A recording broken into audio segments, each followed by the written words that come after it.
আসসালামু আলাইকুম রহমতুল্লাহি ওয়া বারাকাতুহু। আশা করি সকল ভাই ও বোনেরা আল্লাহর রহমতে ভালো আছেন। আমি মালয়েশিয়া প্রবাসী। আজকে পান্তা ভাত খাইতে যাচ্ছে।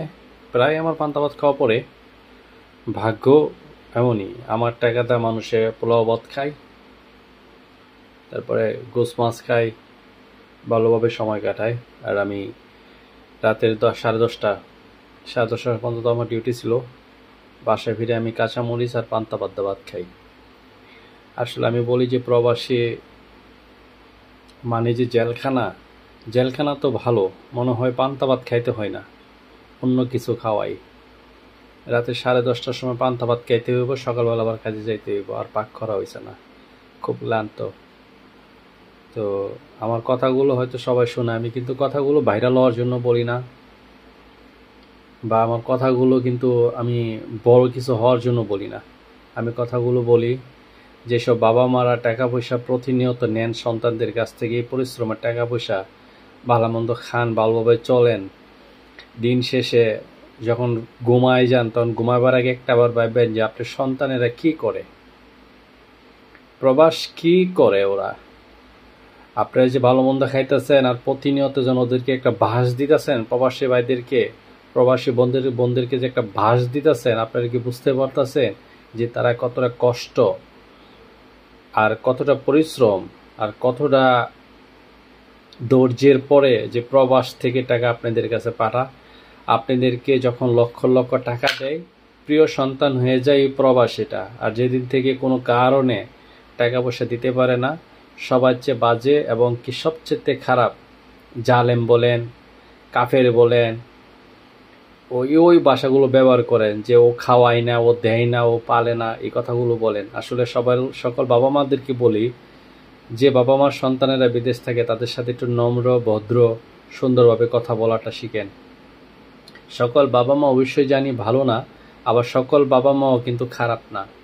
তো যে বাবা মাগুলো ভালো প্রবাসীদের, আল্লাহর রহমতে তাদের মনে করি যে ওই প্রবাসীরাই আল্লাহর রহমতে সবচেয়ে বেশি সুখী। আর যে প্রবাসীর বাবা মাগুলো শুধু টাকাকে ভালোবাসে, সন্তানকে ভালোবাসতে জানে না, ওই বাবা মাকে বলি একটাবার ভাবুন, রাতে 10টার সময় পান্তা ভাত খান, তখন বুঝবেন জীবন কতটা কষ্টের আর জীবন কতটা পরিশ্রমের।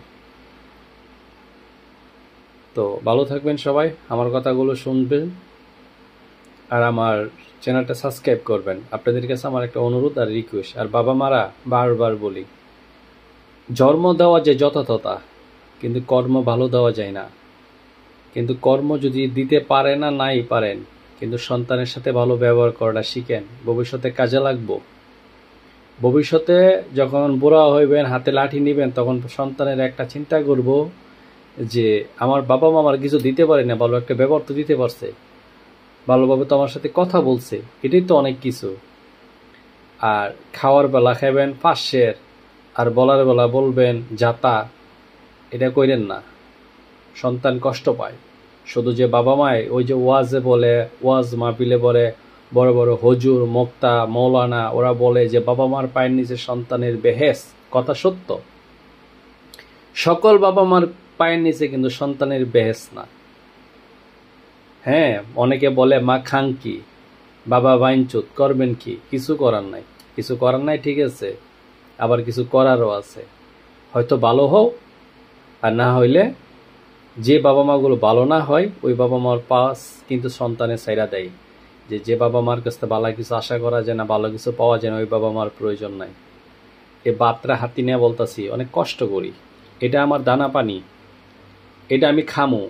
আমি যদি বিন্দু পরিমাণ মিথ্যা কথা বললা থাকি, আল্লাহ যেন এই রাত্রে আমার মরণ দেয়। কিন্তু একটাবার ভাবেন কতটা কষ্ট আমি করি।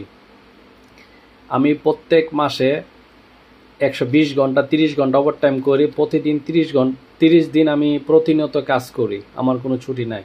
আমি যত ক্লান্ত হই, যত অস্থির হই, যত ব্যস্ত হই, আর যত অসুখই থাকুক না কেন, তারপর আমার কাজ করতে হয়। কাজ করার শেষে আমি পান্তা ভাত খাইতে হয়। তো ভালো থাকবেন সবাই। আমি বিন্দু পরিমাণ মিথ্যা বলি নাই, এটা তো আমার খাবার, আল্লাহর কসম, এটা আমার খাবার। আমি যে মিথ্যা কথা বললে থাই, আমি জানি যেটা যদি মিথ্যা কথা বলে থাকি, আল্লাহ যেন আমার এ রাত্রেই মরণ দেয়।